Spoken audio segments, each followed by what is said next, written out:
Hello and welcome to Lightworks, a podcast where I sit down and discuss various aspects of creativity within music production with artists, musicians, and scholars. Today I'm talking to Kirsten Hermes. Kirsten is a senior lecturer in music performance technology at the University of Westminster.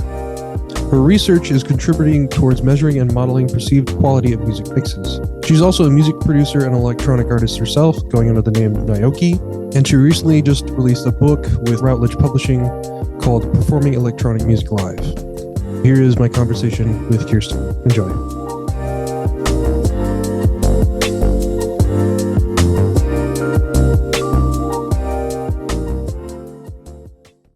Hi, Kirsten. Thank you for coming on. Hello.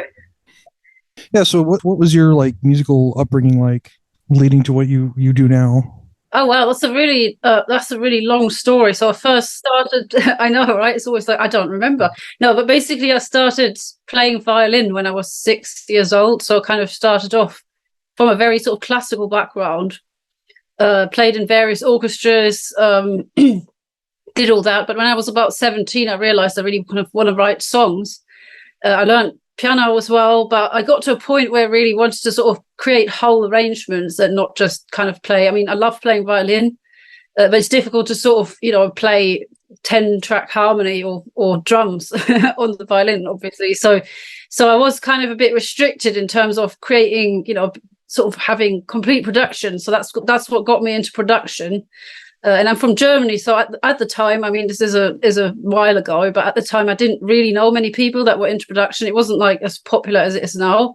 But through a friend of a friend, I sort of got my hands on Cubase, started experimenting. And I think it was that sense of control that really got me interested in electronic music, because it's like I, as one person, get to create a whole track.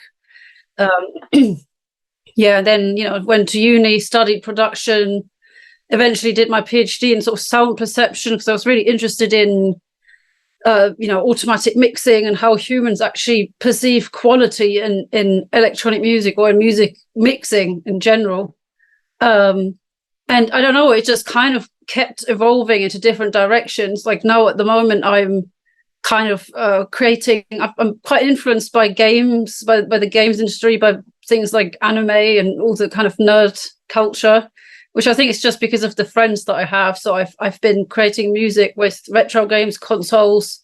I create graphics. So I suppose this idea of creating my own music has evolved into creating my own sort of like audio visual outputs. And so yeah, it's it's a long story. I'm sure there's a lot more stuff to it, but I think that's a fairly just summary of what's happened so far. Nice. So was your family musical at all, or? Yeah, so my parents, they both played instruments. So father was playing cello, not professionally, but it's always been sort of a part of my upbringing. And my mother plays piano. So yeah, so same thing. I mean, they both have been playing kind of instruments and being into music on and off. Not really. There wasn't any kind of producers or any sort of professional musicians, but I was certainly exposed to it. So what kind of led to the sort of the origins of Nyokee? And that's sort of, I don't know if you consider it like a persona or just like musical project. Yeah, I mean, it's kind of, I suppose it is a musical persona, and it's really interesting. I mean, I talk to my students quite a lot about avatars and of course, in terms of marketing, having an avatar is useful, but I think it's also psychologically useful because you get to condense one part of your personality and sort of exaggerate it, which can be oddly therapeutic. I mean, I don't walk around every day being Nyokee, but I suppose Nyokee is quite bright and vibrant, quite sort of more over the top than I may normally be. But yeah, I mean several things. I mean, it's the nerd culture thing, and a lot of my friends, I think, has fed into that. I've also got synesthesia, so it's kind of that audio-visual connection between things I see and things I hear, and just the general sensory experiences that I've got, which made me feel compelled to create something like quite vibrant. I guess maybe that's the way of putting it.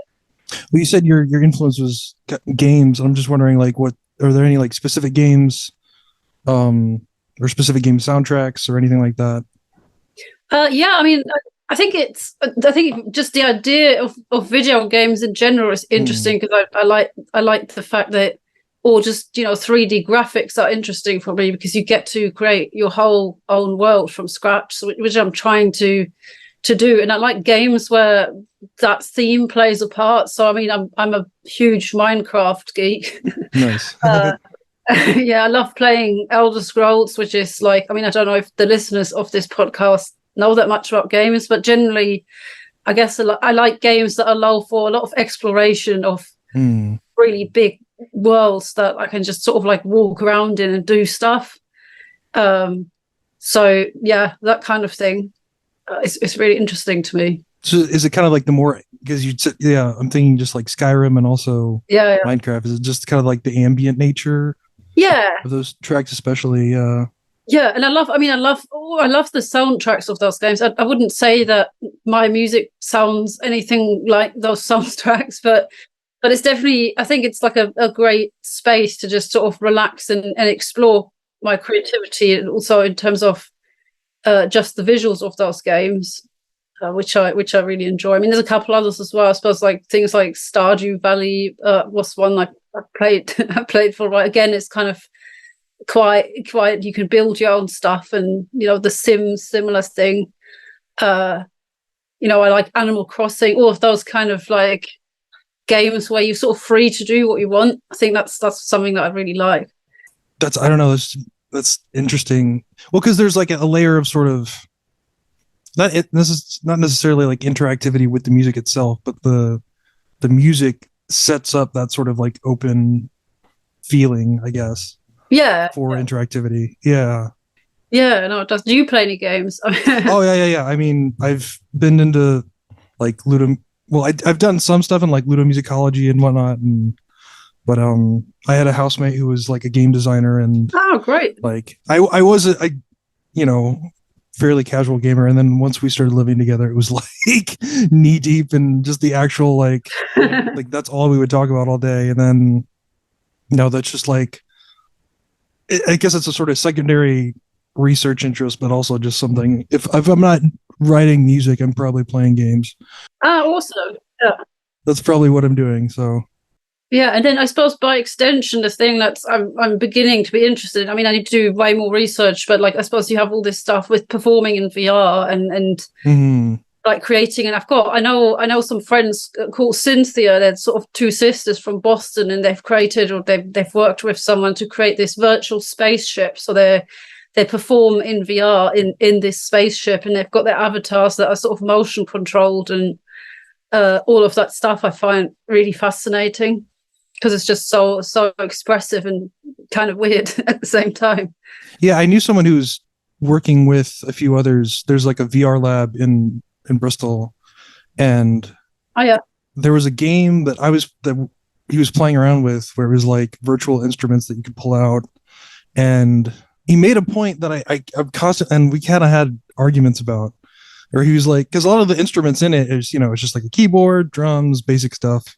But he was like, why does it have to, since it's like a virtual space, like why would it need to be in the shape of a keyboard or a drum? Like it'd literally be literally anything. But in my head, it's like, as a musician who's just already familiar with that stuff. Yeah. It's like, if I see a guitar, it's like, oh, I know what to do. But if it's this abstract sort of, I don't know, object or like model or something, it's like, unless it's like super intuitive, I don't know what to do with that. So it's interesting. I feel like for me, because I've got synesthesia, I almost like find it off-putting to see what things actually look like, because like I do sort of perceive sounds as colored, different shaped blobs, and so like I almost find that when I see what the instrument really looks like, or what the software instrument looks like, it's like superimposed, and so it's actually kind of distracting more than anything.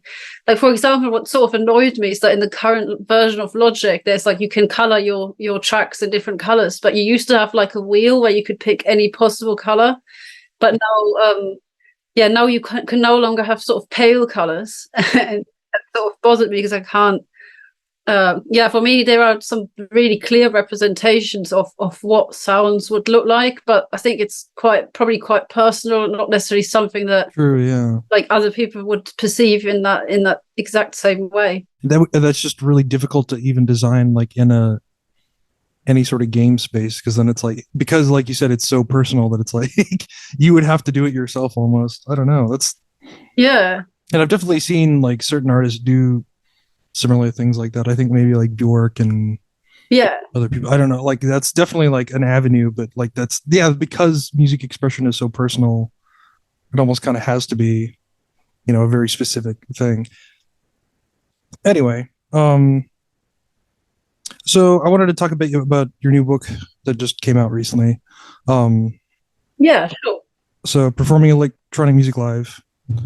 Um, Absolutely fantastic book. If you're reading this and that sounds interesting to you, please go get it.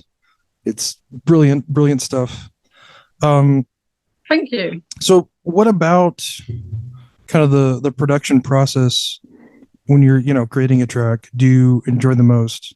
And then especially, I guess, not necessarily enjoy, but like what specific things do you have to deal with in relation to sort of translating your productions into kind of a live setting? Yeah. So for me, I think I suppose that's where the book sort of came from, is that originally what really I enjoyed about producing music is that feeling of control over all the different sounds that I can make and I can combine. And I'm really interested in sound design. I've done a bunch of sound packs that I've released, and some of them with Rolly, and just like having kind of control over the timbre and stuff is really nice for me. And I suppose I got to a point where I realized I work sort of like a painter in the studio, where I layer all these ideas and I come up with this kind of this product. But then what do I do on stage? Because I can't recreate all that in real time unless I sort of duplicate myself 20 times, which I can't really do. So it's that challenge of what actually can I do on stage. And I realized that a lot of students have got a similar challenge as well, where they create a track that they're really happy with, but they don't necessarily know what to do with that live. So that was the original starting point. But in the journey of sort of writing the book, I came across a bunch of other starting points where people basically produce the music whilst they're performing it, and things like live coding, or building your own performance tools, which are things I never sort of had thought about trying myself before that. But just to see kind of this whole variety of all the different things you could do when you're on stage, I think it's been like a really interesting journey for me. Yeah. So specifically, I guess so when it comes to translating, and I think you talk about this in the book a bit, something that always comes to mind, to me at least, because I've seen, a decent amount of sort of electronic or like live electronic music, and it always varies greatly in terms of like what gear they actually have and what they perform with. And sometimes it's literally like just a laptop or just a controller, and sometimes it's like they bring all their synths and all their. So I guess I'm just wondering like what your thoughts on like, I guess, quantity versus quality or like, especially when it comes to the whole like laptop versus no laptop, I guess, debate. Yeah, I think they're really interesting points. I think by the end of the book, I kind of got to the point of it. I don't think there's like the perfect setup. I just think that there's like a bunch of variables that artists should be aware of, and then the setup that they'll construct will really depend on those variables. So what works for one person doesn't necessarily work for another. Like, for instance, things like miming or pretending that you're doing something that when you're not actually doing that. I think kind of a lot of electronic producers probably, live producers may not like that, but in some contexts, that's just what happens. And it's something that works really well in some contexts. Like if you have superstar DJs with amazing, great big visuals, and they go on stage and there's a massive show, but it's all meticulously pre-planned, and then there's a bunch of miming going on. But like the sort of, the people that go to see those shows aren't necessarily producers themselves, so they may not need that aspect. Whereas in other contexts, so audience is one really important parameter of like, what does the audience actually understand?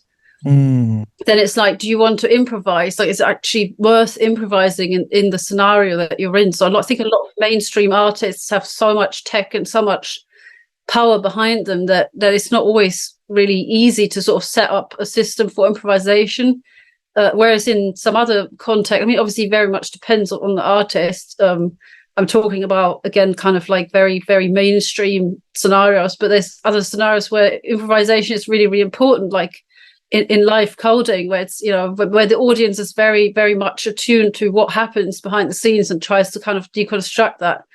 Then it's things like portability. I think, like for me, I've got a gig coming up in Washington, and if I wanted to take, all the synthesizers I have here, it would be really, really difficult. So portability is one. I think the budget, people have different budgets. Some people want to express themselves more through visuals or dancing, and maybe they're fine with a backing track. So I think it really, really depends, and I think it's just people just have to be aware of who is the audience, how much money can they spend on it, what are their actual skills, and what kind of show do they want to put on. So I think just like giving out rules as to what setups are good and which ones are bad, I think that would have real limitations. Yeah, I never thought about the sort of miming thing. That's a really good point, because I've seen DJs like what was it? I saw Flying Lotus, I think 4 or 5 years ago. It was an incredible show. Yeah. And I couldn't really tell what gear he had, to be honest, because he had all this lights and animations and stuff behind him. And there was a point where he was just like hitting all these 808 drum sounds. And it was so cool. He was just like improvising. He might have just been miming. I have no idea. But that's the thing. Does it matter? Because it looked like he did and it sounded like he did. So yeah, like who cares? Like, I don't know. Like it was still entertaining just because there was like a physicality to it. Yeah, exactly. And I think the same applies as well. So I think Deadmau5 has actually sort of admitted that in that circle, a lot of people will press play basically, but ultimately there's a really great show that comes out. I mean, if you just, if you don't have the visuals and you don't have all the other stuff that they've got on stage, and you sort of just stand there and press play, then obviously that wouldn't be a show. So I think it's just about thinking about what creates the show in that specific context.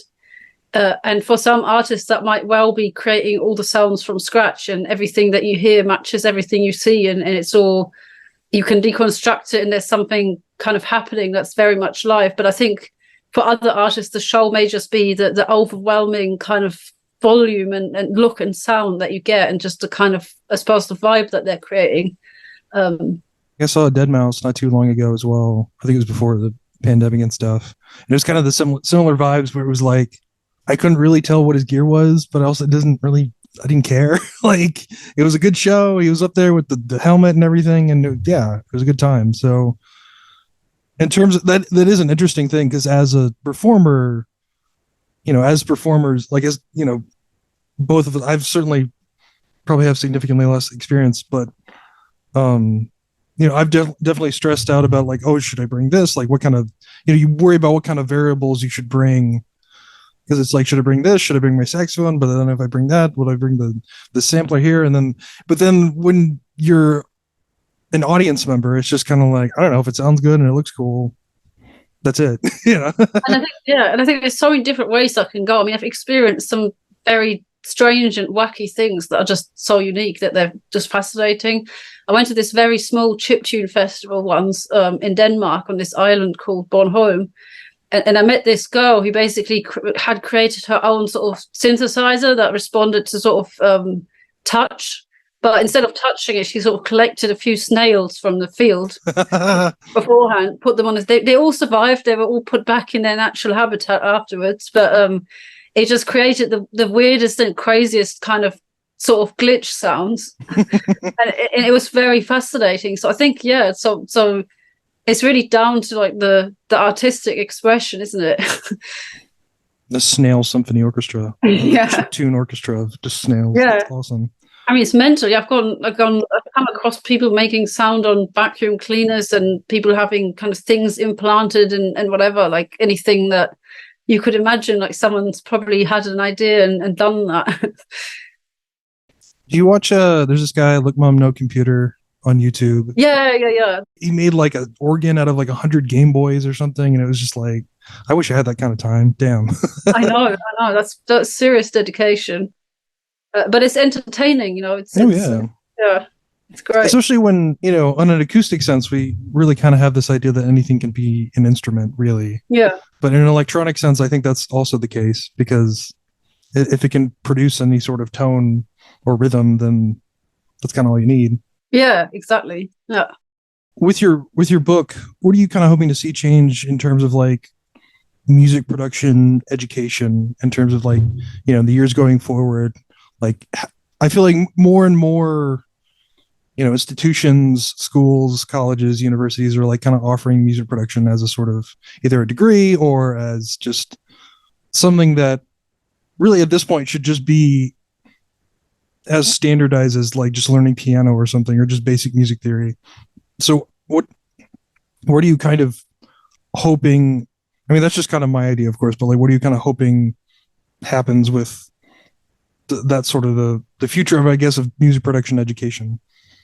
Yeah, it's really difficult to say. I think there's a lot of changes happening in terms of the technology that's being created. I think AI is going to play a much bigger role going forward in production. I think, we're already at a point where most people can get their hands on production software, can get their hands on kind of tutorials online. I think as we have more things available and things technologically are developing more quickly, I think the main thing I think that students need to learn is how to learn. Like, it sounds like kind of such a cliche, but I think being able to read a manual and coming up with your complete own way of doing things is almost more important than the sort of basics. I suppose I'm almost taking on the opposite point of what you said, which I suppose makes for a nice discussion. Like, I agree that there are there's fundamentals that are important, but as people learn those fundamentals, there's going to be, I guess, a time where they're replaced with other things. So I suppose right now is the era of, I don't know, of skeuomorphism, of things representing what it was like when everything was hardware.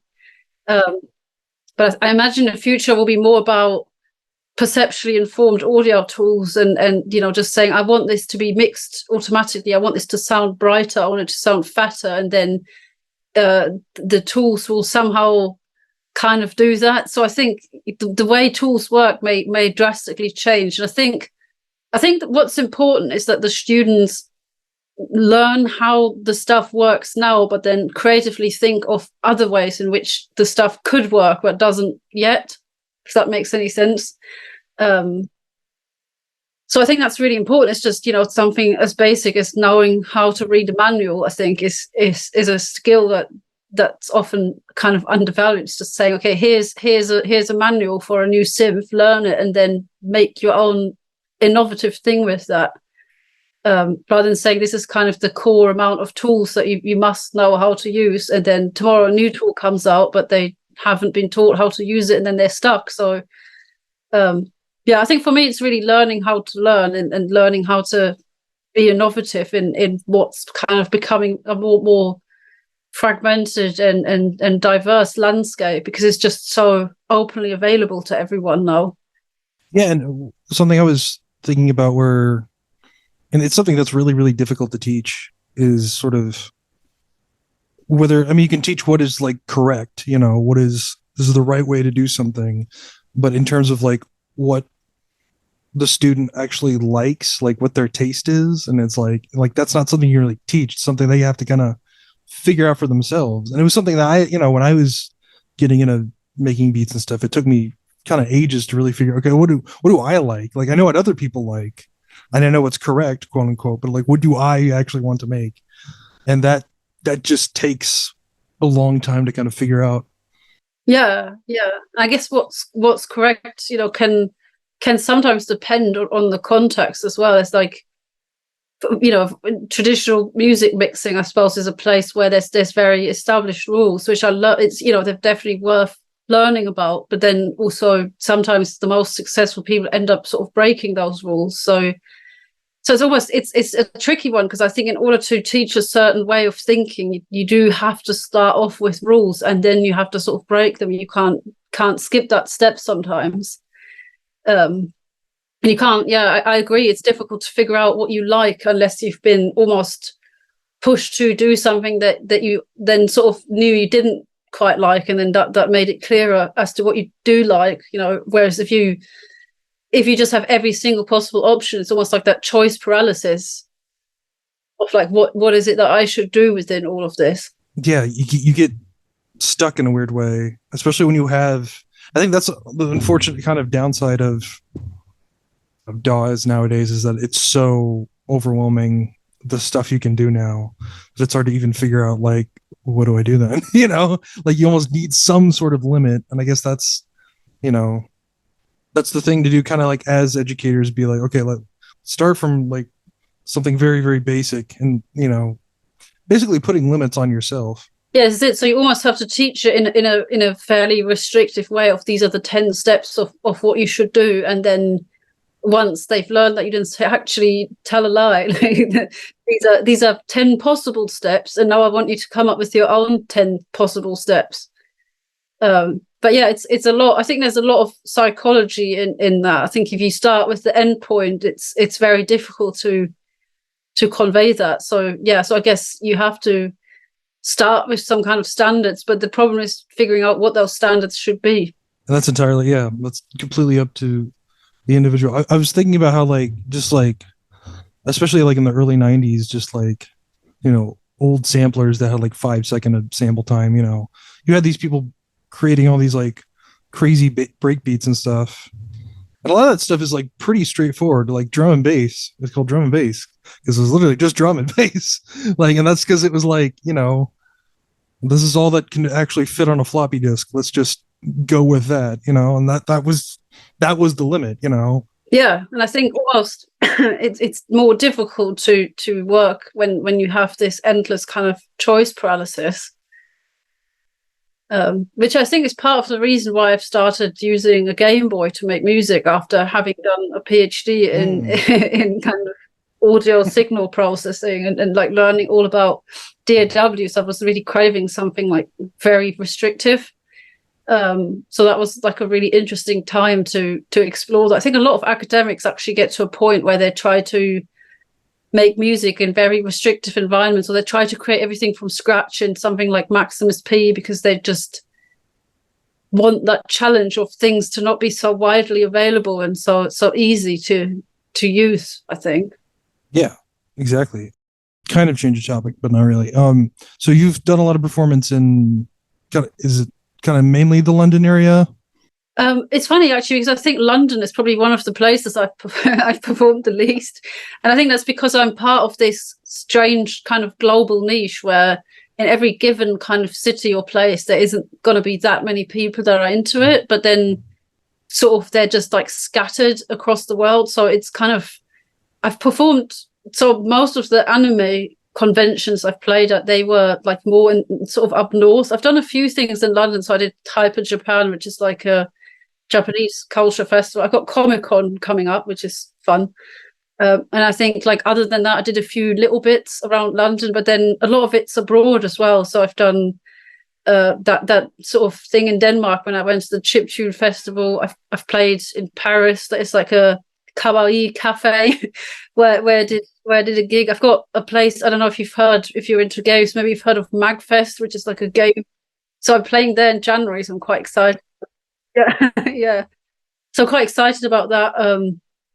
Then, in the pandemic, I did a lot of online shows because obviously I didn't have any choice. But yeah, but it's a strange one because it's so like it's really like I know people from everywhere, but then within kind of my direct area, I maybe know sort of 2 or 3 people that live in that sort of scene. So I think it tends to be very scattered. But I think it makes it interesting as you get to kind of sometimes you get to travel and just meet other people. Totally. So like, are there anything that you've noticed in terms of like different scenes between different countries or just different cities at least? I think so. Yeah. I guess so. I think. No, I definitely think so. I think interestingly, I think sometimes in the UK, people are audiences tend to be a bit more maybe introvert, like they're not as kind of, or that maybe that was just my personal experience in the places that I've played, and I'm sure again it really depends on genre. But I think one of the sort of gigs that I've really enjoyed was the one that I did in Paris because people were very, very involved and danced quite a lot, were very into it. Then I played at a place called Pixel Heaven, which is kind of like a retro games festival in Warsaw, and I thought the people were just really, really lovely, and and maybe there was something about kind of someone coming from abroad to play that they liked, like they were just very forthcoming and wanted sort of photos and things like that. I think sometimes maybe audiences, like especially around London, can be tougher just because there are so many musicians in this area. So you sort of like, you look, I'm probably the same as well. I can't, I can't just blame others, but it's that thing of like, oh, it's another musician, oh, I'm a musician. I've seen lots of other musicians. It's not as unique as it's maybe in some other places.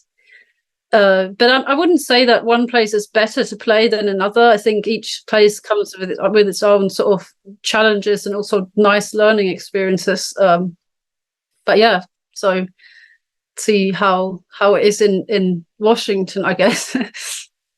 Have you played in the States at all? No. So I've played online with people from Boston before, but from home. So that was nice in the pandemic, because it was kind of in the US, but also not.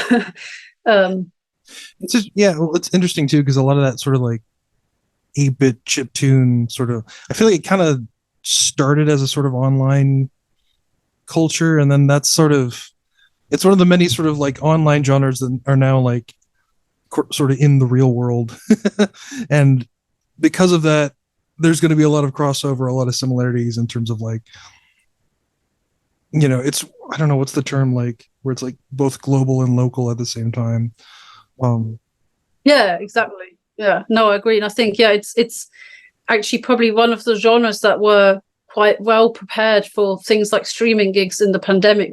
It's always been quite a scattered thing, and you have things like Twitch, or you have online gaming, and people almost like that thing of being kind of in the comfort of their own home sometimes, and having their sort of virtual avatar and maybe hiding a bit. I think that's something some people enjoy about it.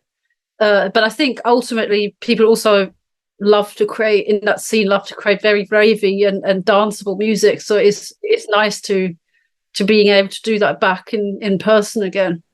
Indeed.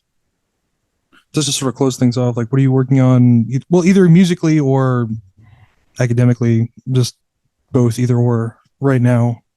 Yeah. So musically, I'm putting on a gig. I think maybe I had, I don't know, I think maybe you accepted the invite on Facebook. Was it you? I can't remember. But basically, I'm putting on a gig with a former student, which is quite interesting. So I met a student called Daria Cyrene, who just graduated and also does kind of like the whole anime thing. She's doing amazing. She's basically blowing up on YouTube and Instagram, and we've collaborated before. Now we're putting on this really nerdy sort of anime gig, anime electro night in January, Friday the 13th, as you would. So it's preparing all that, writing some new materials. I've decided to involve my violin a bit more again in the stuff that I do. And other than that, sort of academically, I'm trying to learn more about AI because I find it super fascinating. So I've been working a bit with, I don't know if you've heard of Midjourney, which is like a tool that you can create images with. And I'm really curious as to when there'll be sort of things that create like moving image or 3D graphics where you can kind of AI create graphics and then reuse them. So that whole AI thing is something I want to learn more about. I want to learn more about performance in the metaverse, and yeah, so that sort of stuff. That's probably always more than I actually have time for, but that's just how it is. Yeah, that tends to be the case. What's interesting with at least with the visual AI stuff, I've known people that they've just used the Dolly AI thing and they've just used that for like album art. And like at first I was like, oh, that's kind of lame. But then I looked at the art and I was like, that looks really cool. Like, and if you can just do that, you just crank that out and that's your art. It's like, well, I don't know. It's a hard thing. Like, obviously I want people to support like, artists and designers and stuff. But then if you can do that, that's a whole can of worms that only time will tell, I guess. And I think it is something that's kind of happening.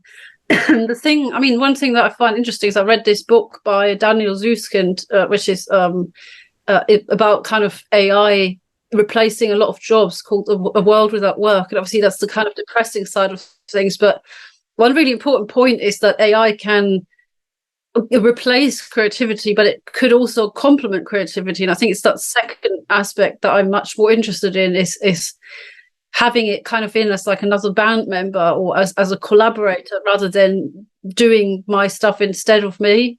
I mean, that's why I was quite skeptical of it all at the beginning, because I thought, why do I need it? I can create my own music. I don't need, AI to do that for me. And I don't want other people to like encroach on that space that I've worked so hard to sort of learn how to do. But when I started playing with Midjourney, I just realized, I often think about really crazy combinations of things that I'm trying to visualize, and it's just like a really great tool to get a feel for creative possibilities. And then again, I don't just use the art as it is, but then I'll combine it with other stuff, or I use it as a springboard for something else. So I think for me, it's more of a conversation than a sort of replacement of what I try to do. But yeah, I mean, it's definitely, there's good and bad ways of using it, I think. Yeah, totally.